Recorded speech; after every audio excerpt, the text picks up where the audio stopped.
Story 1. Something good could happen every day, and I will not know unless I stick around to see it. Story 2. I do not have a very compelling reason. I only live because I am already here. Story 3. My dog is the main reason I stay here. He has been with me for 13 years and has kept me from ending my life. Story 4. Almost did it before, so now I have found the little things. If I die, I will not get to see a new season of a show, will not find shiny Pokemon, will not see what else awaits me. Lots of little reasons have added up to become one big reason. Story 5. My child tried to end their life last year. They were going through trauma and felt like it would be better not to exist anymore. They will never understand the utter devastation their absence would have caused. Not just in my life, but in the lives of countless people. People they don't even know but who know them. People who would learn about them later. Waking up each day is a gift we give to everyone else in the world. If that is all someone has in terms of motivation, it is enough. Our brains are wired so that we cannot see the bad times getting better when we are immersed in them. But they do. My child is thriving today. I know they are so glad to be here, alive, experiencing life, the joys and the heartaches. If anyone here feels like they need a reason, your life is a gift to me too. Story 6. I do not know to eat the food I like when I want or something. Story 7. To quote a meme I saw, I like pizza. I want to eat more of it. Story 8. I have no other choice. I have already tried to end this body twice, but I failed. Story 9. Proving to myself that I can build the life I used to dream about. Story 10. My daughter. To see her grow up and live a beautiful life. After that, God can take me. I will be ready then. Story 11. I do not believe in an afterlife, so as long as I am healthy and sane, I want to live as long as I possibly can and enjoy it. Story 12. You know that song by Korn, Wake Up the Hate? That basically describes it. Story 13. I want to matter, to leave something behind like a book or work of art that lives beyond me, or simply to change someone's life. It is that feeling of wanting to know I did not live for nothing, that I made a difference somewhere. So until then, I cannot really die, right? I have work to do. Story 14. It's really quite simple if you ask me. One thing that struck me is money. Oh boy, is it just me? Or do I call on God for money when I run out? Maybe I am just adjusting to it, but I am quite sure I live for it. Story 15. Buy a key. Buy a small golden key to free your family from debts and loans. I think about it every day. And when I close the last payment for my family, I do not know what I will do next. Story 16. I don't know, things aren't so horribly bad that I want to die right now, but that's kind of it. Story 17. I watched my aunt and uncle suffer emotionally after their daughter and grandson died in a car accident. Then, when that aunt and uncle died in their own accident, I watched my grandfather's last lucid thoughts focus on grief over losing his son. I cannot do that to my mom. She has already lost a niece, a great-nephew, a brother, and a sister-in-law in this decade alone. From watching my family, I know that losing a child is something that cannot be compared to anything else. Story 18. Holding on to the little moments that still make me feel something. Story 19. I literally do not have it. Committing suicide would take planning and effort, and I would be too scared to do it. But it is not like I am happy or have a purpose in life. I just continue living because I already exist. Story 20. Just staying the course. I got myself into this mess. Now I have to live with it. I don't want to let my wife or kids down. When one passes, it causes pain for those who love them and all their acquaintances. It may cause people close to them to feel like they let them down. So, ending one's misery will cause misery to others. Who wants to be the cause of misery to others? It seems like so often people feel poorly because they have not lived up to some expectation they have of themselves. For some, this is a driver to succeed. For others, this is a cause of chronic despair. It ends up, quite often, that all one has to do is evaluate the inconsistency between what they have accomplished and their expectations, and then change their expectations. If what has happened is they feel that they have let their partner or family down, recalibrate. So, I haven't been able to do X. I accept that. but what I can do is why. And I will now do that. If they do not appreciate that, I have done what I can. If the situation is addiction, one needs to stop the drug and do the best they can afterward. Story 21. At this point in my life, I just love serving in our parish on Sundays. It is my happiest moment every week and makes life colorful. I have never had this kind of motivation since video games when I was in elementary school. Between then and now, it was mostly just doing things for their own sake. Story 22. Because I have worked hard to establish this current stage in my life, I am comfortable and retired. I am going to enjoy it as much as I can because I deserve it.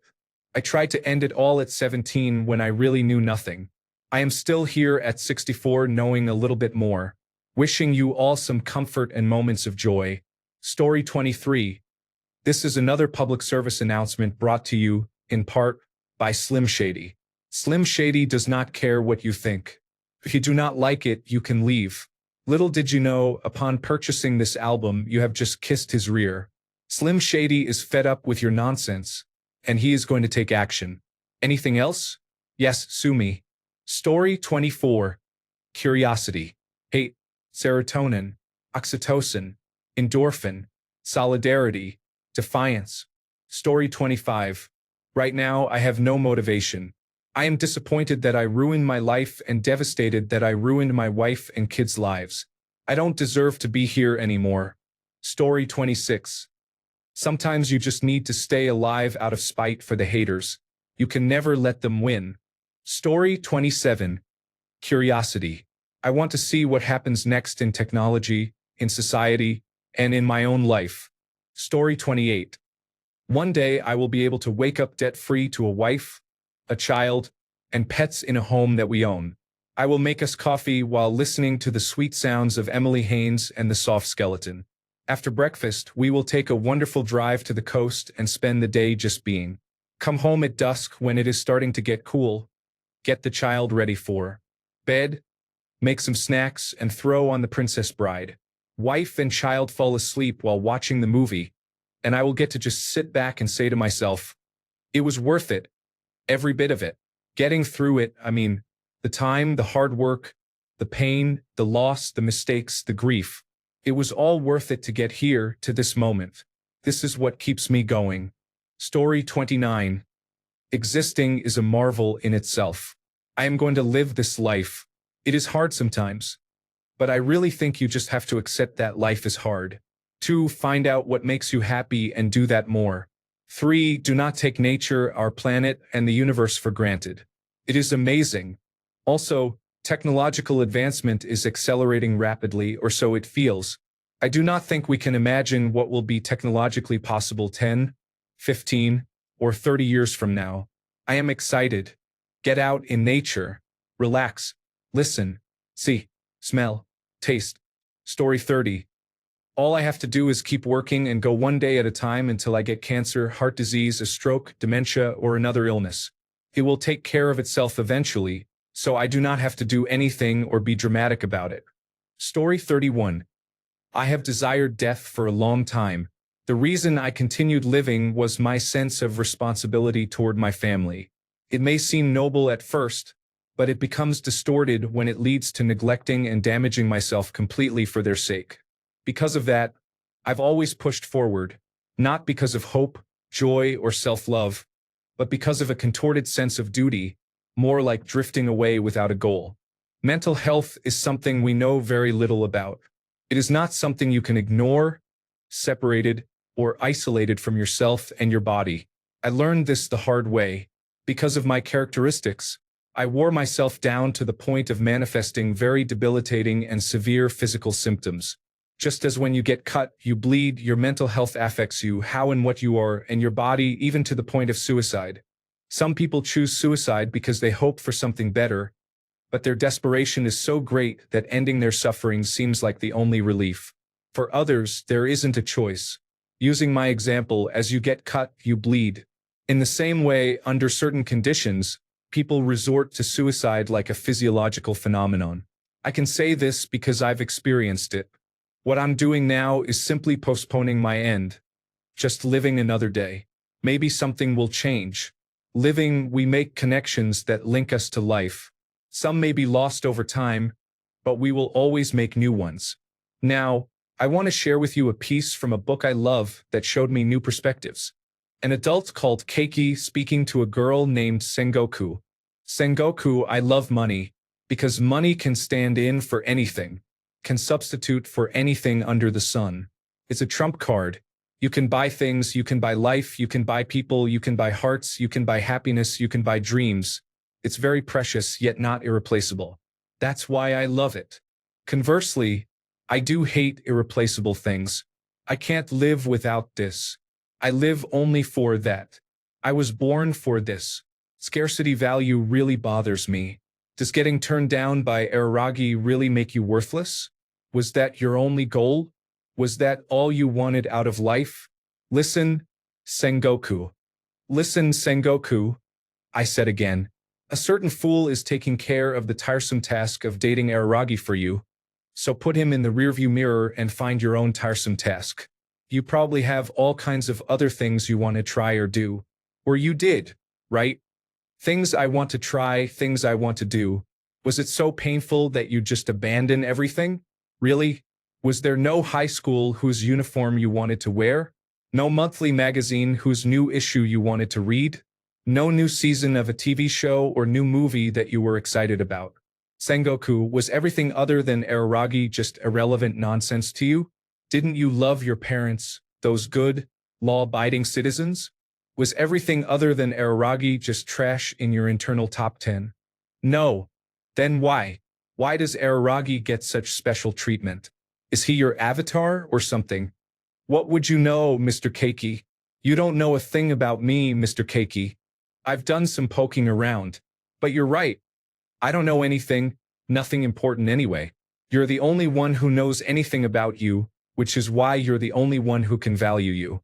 And you're the only one who can make your dreams come true.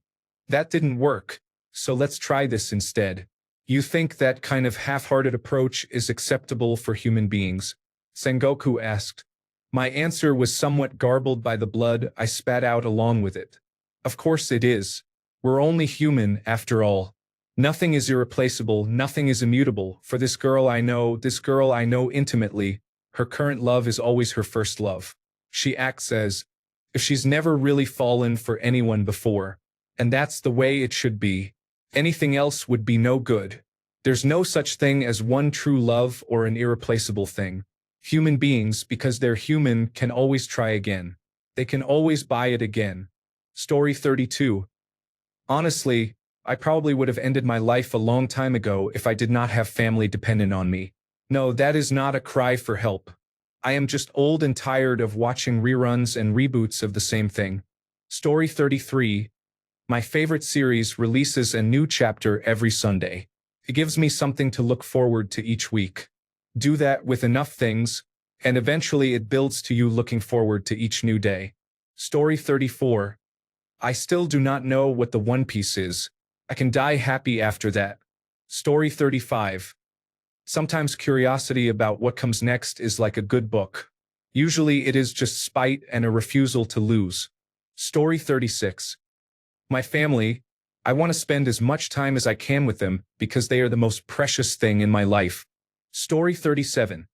Spending time with the people I love and making good memories with them. Story 38. The negligible but negative impact on others close to me if I were to stop. Story 39. Difficult things happen. Sometimes those difficulties are really challenging. But more often, really nice things happen too. I want more nice things to happen. There is so much good in the world, and I am happy to be here to see it. I want to do interesting things, see beautiful places, eat delicious food, and be around people who appreciate me. I think that is a positive way to view life. The good always outweighs the bad eventually. Story 40. Family. Friends. Coffee and donuts. Wine. Football. Music. My dog. Hot showers. Movies. No plans weekends. Tattoos. Beautiful weather from every season. Story 41. Your life exists only through highs and lows, and they always come one after the other. How big the high or the low is impossible to say. The low point can last years, but there will always be a following high. The deeper the low, the higher the high will be. Story 42. My cats and the fact that I might live long enough to see retirement if my health permits. Story 43. My two cats. I do not know where I would be without them honestly. Story 44. My dogs and family watching my favorite teams win a championship. Story 45. If I work hard, my parents will be the happiest they have ever been when I grow up. I cannot repay them for what they do for me, but I will try for the rest of my life to do so. Story 46. It used to be that if I stopped, my mother would be sad. Now it is mostly the same, but my wife would also be sad. Story 47. My children. I want to see them grow, and I do not want to leave them fatherless. Story 48. The little things. Something as simple as hot chocolate when it is snowing outside or feeding a cute stray cat. Never let go of the small things that make you smile or lighten your mood. Story 49. Spite. I refuse to die while certain rotting old ghouls continue to live and ruin things. I want to outlive them to mock their graves. Reality. As difficult as life can be, finding moments of happiness or joy, even in small things, helps. One thing I tell myself is, the sky is still blue, birds still sing, and trees still grow. Life isn't as horrible as it could be. Story 50.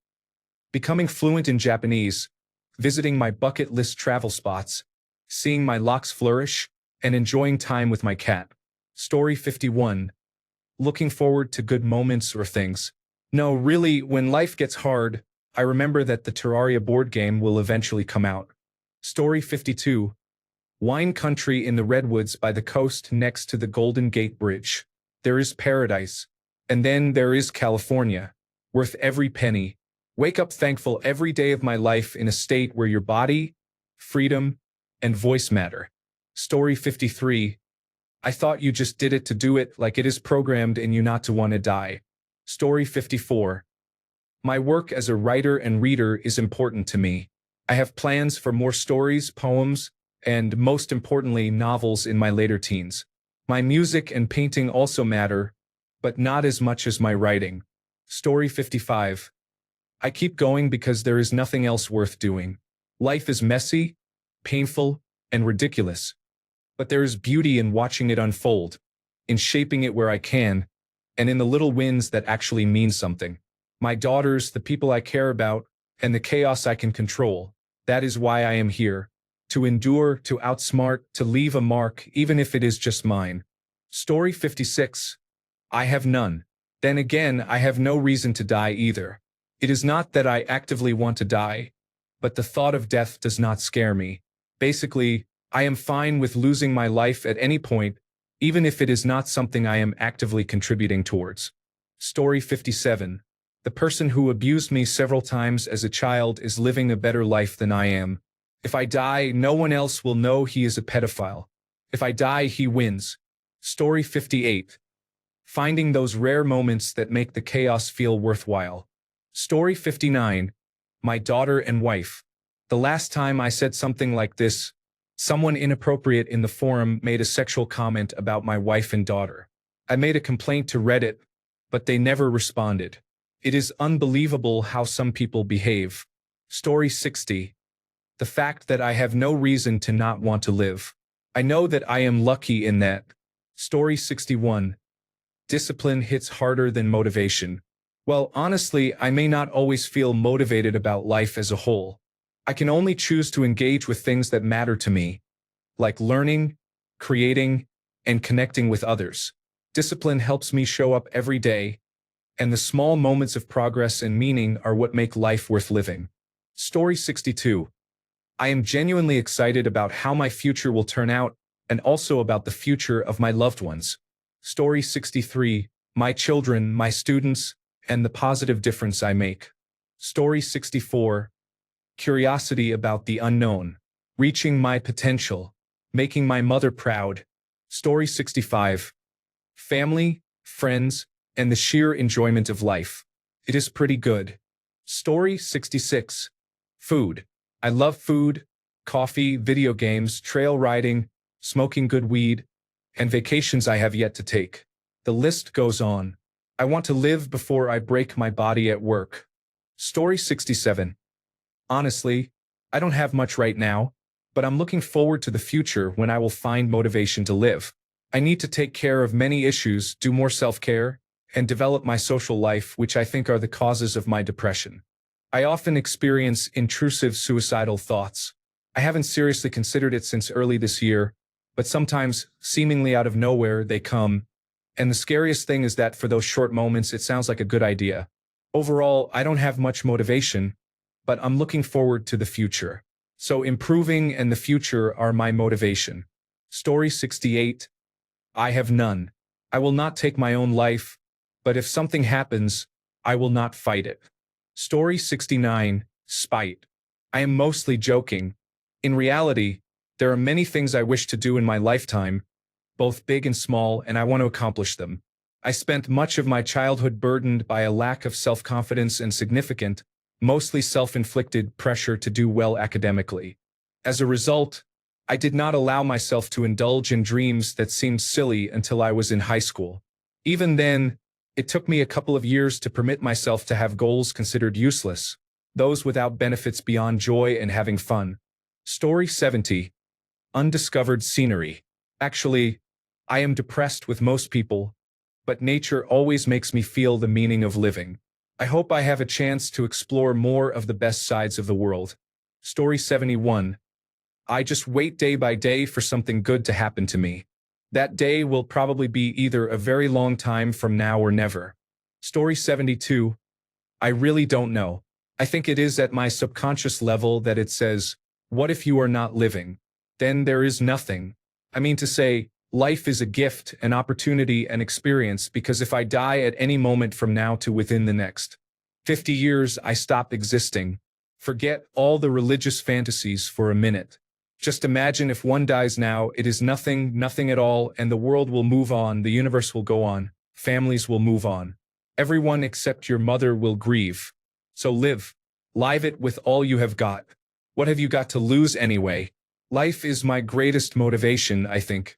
Story 73. Mom would be sad if I ended my life. Once she is gone, I will do it. Thanks a bunch for sticking around till the end of the video. Remember to subscribe, and until next time, stay awesome and goodbye.